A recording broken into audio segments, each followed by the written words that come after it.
Hey, good morning. It's Tuesday, February 25th. Welcome back to Everyday Talk 24/7. This is a video I was going to do last night on the 24th, but wasn't able to get to it, so I'm doing it this morning and trying to keep in rhythm here with you.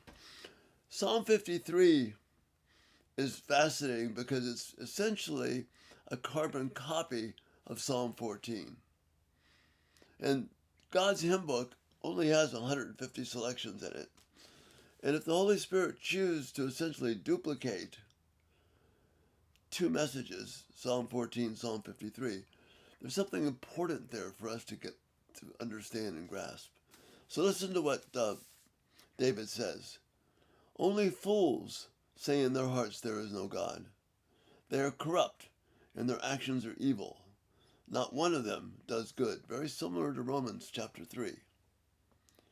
God looks down from heaven on the entire human race. He looks to see if anyone is truly wise, if anyone seeks God. But no, all have turned away, all have become corrupt. No one does good, not a single one. See, this is what it's like when there's no fear of God, and you say there's no God. And we may live in a world where everything appears to be going well. We have technology, we have our health, we're living longer, maybe not happier, but longer. We have so many conveniences, the things that we're able to do every day that, in other times past were totally laborious and hard. And the fact that you can turn on running water, the fact that we can flip a light switch,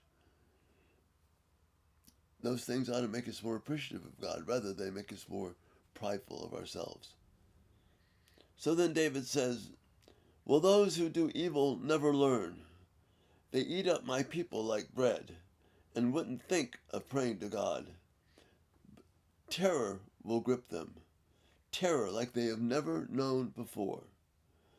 God will scatter their bones. God will scatter the bones of your enemies. He will put them to shame, for God has rejected them. See what David is saying here. It looks like that the bad guys are winning, that evil is triumphing. It's not. Terror will grip them like never before. We are in an anxiety-driven culture. The more we think we can do things for ourselves, the more terror and fear we bring upon ourselves. And then he ends the psalm this way. Who will come from Mount Zion to rescue Israel? Who will come to rescue the people of God? When God restores his people, Jacob will shout with joy, and Israel will rejoice. You see, there is an end in view here. Evil will not last. God will make things right. Joy is there for those who trust God. Listen to this central message. Only fools say in their hearts there is no God. Anyone who does not acknowledge the purpose of God, the wisdom of God, the plan of God, the goodness of God, is a fool. They may be an intelligent fool. They may be a rich fool. They may be a beautiful fool. But they're still a fool. Because remember, this definition, both here and in Psalm 14, is that a person who says there is no God is a person who lives and acts and is a fool. Because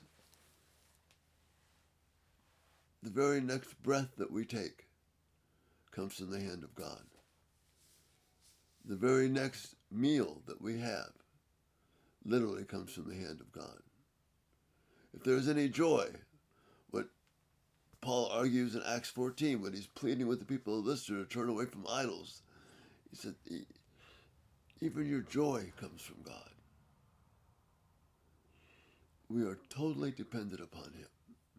And to ignore that, to turn away from that,